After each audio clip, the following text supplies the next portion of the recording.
and we are live at my favorite coffee, tea, you and me, here with my best friends. We're talking about the wonderful opportunities that are existing when we're talking about business and life and love and relationships and everything we need to know to be more successful and happy with whatever we do.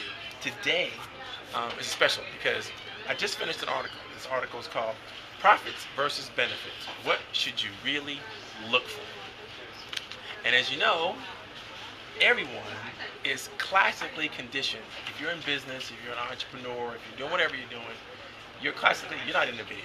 You're classically conditioned to seek what? Profit, right? Everybody talks about profits, profit, profit, profit, profit. Profits are good. Anybody think profits are bad? No. Profits are pretty good. I mean, and when we look at profits, it's an expansive idea that I think that we got to really, really explore, because sometimes we pursue profit and that's the only thing we pursue. And if profit is the only thing we pursue and we get profit, are we, is the question I ask, are we really successful because we're profitable? What is that? What does it mean to us? How do we do it? Because we all know that no matter how profitable we are, it doesn't necessarily create happiness. Happiness is an altogether different thing that comes from having the right stuff happen in your life, having the right things happen. Ernest Hemingway said, and I love this quote, happiness in intelligent people is the rarest thing I know. Often intelligent people are profitable.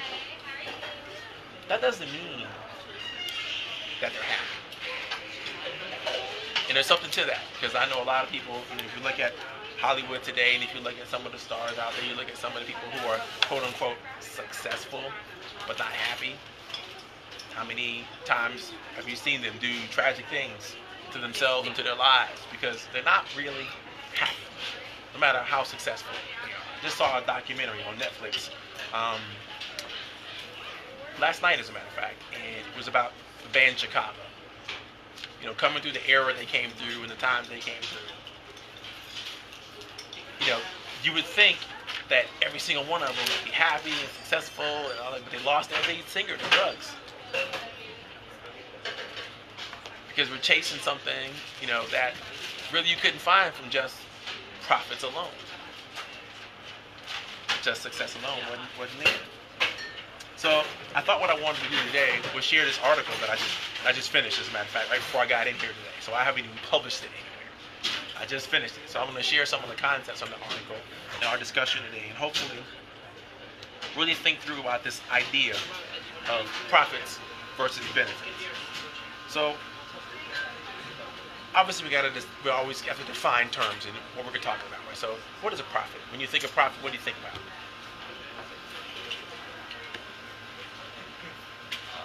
Don't all jump at once. Making money, right? What else? Somebody with wisdom. Somebody with wisdom. You know I'm talking about the financial part of it. Yeah. But that's fine. You know, when you think about profit, you know, often when you describe it, we say, you know, in order to achieve profit in any company or any business, you have to what? You have to keep your costs low and your revenues high. The lower your costs, the higher your revenues, the more your profit is, right? And from an economic point of view, when we talk about profit, we talk about marginal cost, marginal revenue, and you know, have to like draw those nice little pretty lines on the intersection of the lines between marginal revenue and marginal cost is where you have the best amount of profit, where you're not overexposing yourself to the market, you're not doing too much, you're not doing too little, it's just right. There's that profit margin that you want to hit, that marginal profit, an elusive marginal profit, when things are just clicking where they're supposed to click. Costs and revenues are aligned perfectly. Things aren't too expensive, right? And it doesn't cost too much that would outpace the market, right? So it's very important. When you think about it, there's math associated with profit. But when we think about profit, do we actually understand that it means several things? about profit as a way to gain benefits and advantages in life. If you look at a dictionary and they say describe profit, they'll say, okay, it's a benefit and an advantage. It's often described as a way to gain something. In that regards, profit and benefit are synonymous. Because what is a benefit if it's not an advantage? What is a benefit if it doesn't help you gain something? When I talk about benefits, and I do it a lot because one of the reasons why we discuss benefits so much in my company is because I'm often trying to teach people how to align their thoughts about what they want to benefit in life and align the principles and values that they have to exercise and use to achieve those benefits. So we find that benefits, which are different than profit, have much to do with a bigger purpose, not purchase, but a bigger purpose. Seneca says, a gift consists not in what is done or given, but in the intention of the giver or doer. A gift consists not in what is done or given, but in the intention of the giver or doer. I remember growing up, my parents would say, it's not the gift that matters, but it's the thought that counts. I used to think about that a lot. It's the thought that counts, not the gift that matters. So if it was the thought that counts, and it was the thought that controlled the gift, and you got a bad gift, was that evidence of stinking thinking or bad thinking? Because I got lots of bad gifts. Does that mean people didn't think correctly? And so as I was a kid thinking through this, I was like, my parents are nuts. This is crazy. Clearly, these thoughts aren't all that good. Because I've gotten some gifts from people who I really, really like. They didn't think too much about it. Right? And I've gotten some gifts from people who put a whole lot of thought into it, and I didn't like the gift. So, to me, what counted was the gift. Not the thought, not the intention. It wasn't until I was older and wiser that I started to realize that, there's something to this thought thing and what I receive. Because when I was a kid, what did I consider profit? Stuff that I got from people. Toys, advantages, benefits, things I got from others, right? Gifts that I will receive. As I got older, I started to realize that thoughts actually do precede all action. And they're not necessarily cheap thoughts because the action that comes from them is not something that I value. So other people can value those thoughts and actions much differently than I value those thoughts and actions. So I began to think about it. It says, okay, thoughts precede all action. Okay, good. But good thoughts obviously lead to delightful results. And therefore, if you have the clarity of intention and you're actually doing things intentionally that are good for purposes of good, of just being good, then you're more likely to be perceived and received in the way my parents always told me that it's the thought that counts, not the gift. But that leads me to another thought. How is anybody supposed to know when you give them something what you're thinking? Nope. If you don't say it, the gift doesn't necessarily convey everything it should convey. Neither does profit. We're going to get back to that in a second. So, obviously, quality ideas yield higher benefits when it's all said and done. It's like, they say that you reap what you sow. Okay. It's true. You do reap what you sow. Don't you reap better what you sow well? Absolutely. You know, so there's a quality that goes into what we're trying to accomplish. We have to talk about quality. And we have to share quality. We have to know that we're sharing quality in order to make sure that whatever we're doing has the benefits that we want them to have. And I began to think about this and think about this and think about this. And I was like, okay, so maybe profit and benefit are synonymous. Because they're spoken about in the same way in all the literature. What good does a man profit? Right? It's a benefit. When you think about it. So we ought to be able to measure benefits. If we can measure profit. And profit is synonymous with benefit. Then we ought to be able to measure it. Now I mean to think about, okay, what would we measure if we really had to measure the quality of a benefit? And how would we come up with the math that makes sense for that? And I came up with this brilliant illustration. Super genius is what I was concerned. Because when I started thinking about maximum benefit, I realized that quality matters, but access to that quality also matters. Because I realized you can create something that's high quality, but if nobody can access it, is it benefit anywhere? You can create something of low quality, and everybody can access it, but it still doesn't benefit anyone, right? Because the quality is so low. So I came up with some math, and it's very similar to the profit math. And what it says is basically, as quality decreases, accessibility increases. As quality decreases, accessibility increases. Or you can flip it around and say, as quality decreases, or as quality increases, accessibility decreases. And it looks like that. That's the simple math. And if you see it on your little graph there, maybe you can see it. It's going to be turned around on this film. I do apologize, but that's just the way it is. So think about that. Somewhere in the middle, where these two axes cross, is where you have maximum benefit.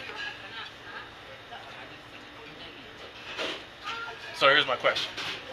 Is that true? Is that really possible? Can you have maximum benefit? Is there such thing as too much benefit? Too much happiness? Too much joy? Too much passion? Too much success? Too much life? Is there too much? It takes away from. Explain. If you're stuck in your own happiness, but it's taking away from being productive, maybe that's a negative or adverse effect that you're not willing to give up unless you want to be a monk. That's wonderful. You should bring that up, because the example I use is there such thing as too much love? Some would call that smothering, where it's so much that it keeps you from doing other things that you want to do. Other people look at you and go, "What do you mean? How could you have too much of this? You're crazy. I'd love to have that." No, maybe we wouldn't. It's the problem with my last relationship. Right? So you got to think about that. There is so much thing as too much of a good thing. Because too much of a good thing can go south in terms of your access to other parts of your life and things you want to do in other places in your life. So you have to have that balance. Quality and accessibility come together to create maximum benefit. I thought that was fun math to look out for. But when I'm trying to find benefits, I want to understand how much time, effort, or financial resources need to be committed in order for me to have the benefits that I want, no matter what those benefits are. I got to know how much time, how much effort, how many resources you got to do, how much is it going to cost me emotionally, socially, to receive this benefit. Because there's no such thing as free ride, right? So you got to put something in to get something out. No matter what the benefit is you're seeking, you got to do something. what I found was that benefits are very easily articulated. People tend to talk about facts and features when they create products and services. They don't talk enough about benefits. But benefits are pretty easily articulated if you understand what the effects are of whatever you do. So we know, Scott, you are, cost engineer. That's what you are. What you do is you follow all the cost engineering rules, facts, and principles with your, software and intelligence and so on and so forth to help people come up with the right cost estimates for jobs in construction. Yes? Yes. All right. What's the benefit of that? What's the benefit to the people that you're working for and the benefit to you? Benefit to me is that I look good, Right. right?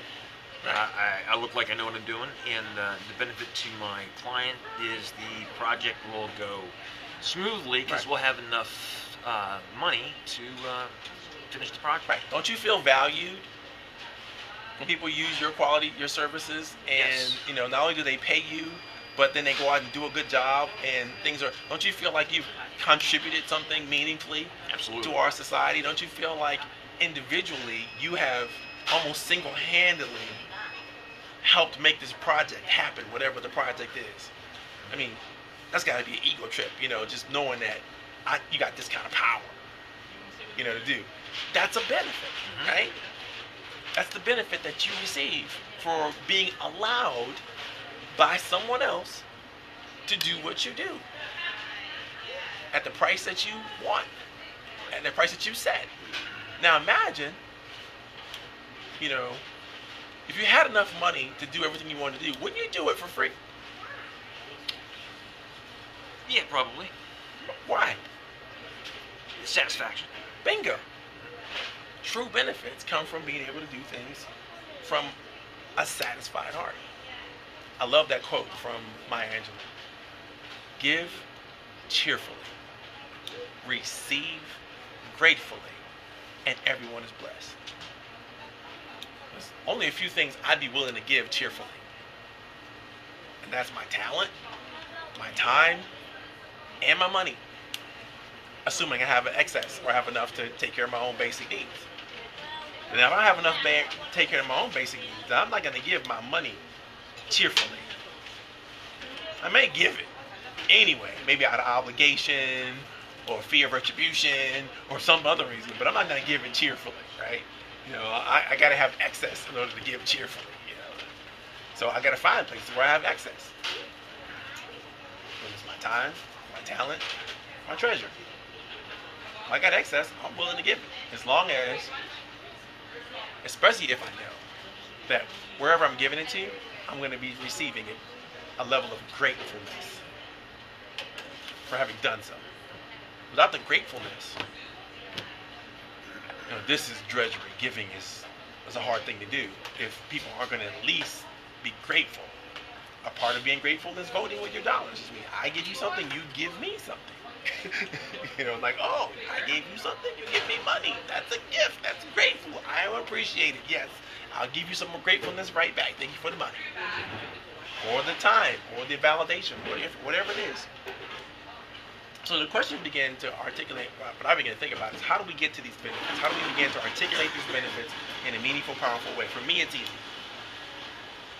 Because I was taught a long time ago by Dr. Covey how to come up with the benefits I want. And it's really simple. All you have to do is look at everything that you are and everything that you want to do and take it to its maximum level. For instance, all of us are the sum total of our heart, our body, our mind, and our soul. Every single person. Right? These are the four elements of our self, our being. Heart, the mind, the body, the soul. That's it. It's four aspects, right? Well, if I look at my heart, what do I want in my heart? I want to receive kindness, the kindness and compassion of others. I want to be well respected. I want to be appreciated for my talents and my contributions.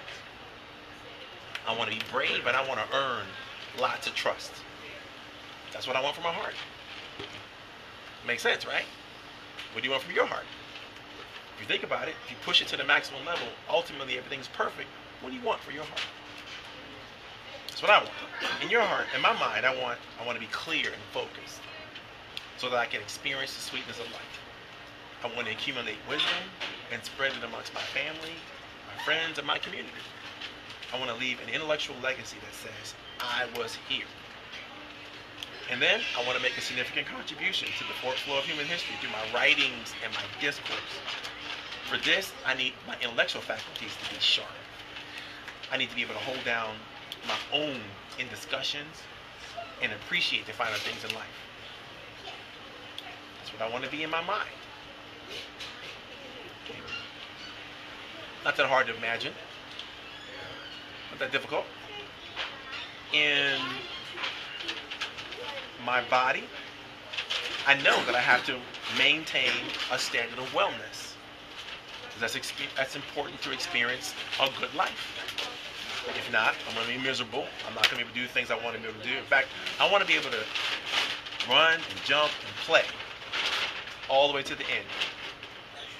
I don't have to do that well, but I need to be able to do it.